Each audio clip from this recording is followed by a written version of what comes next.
Вечер крымско-татарской музыки устроили в столице в Доме свободных людей.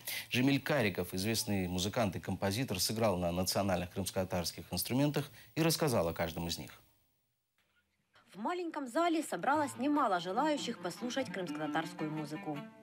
Власне, цікаво почути вживу татарську музику. Маю багато уявлень щодо неї, хотілося почути насправді, як це звучить. Знаете, я буду играть на наших национальных инструментах, которые широко бытовали в Крыму столетиями.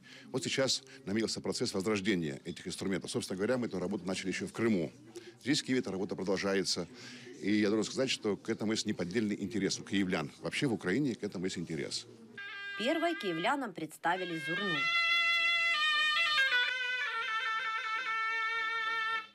Перед каждым своим выступлением Джемиль Кариков рассказывает об инструменте, на котором будет играть. И третья струна представлена двумя струнами, настроенными также в октаву. Правильное название этого инструмента – узун сап бадлама.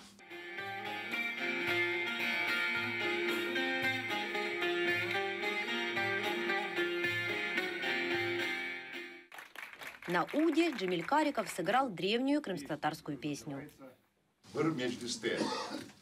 Но здесь слово «меджлис» имеется в виду «собрание».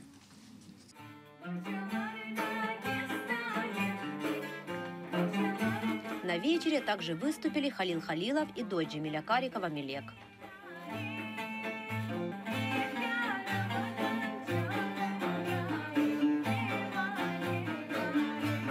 Вечер музыки продолжался более 2 часов. Заходи саме пов'язані з кримсько-татарською музикою не часто відбуваються, тому, по-моєму, це чудово. І хотілося б, щоб таке було більше. Наталья Калинка, Асан Эминов, Заман, АТР.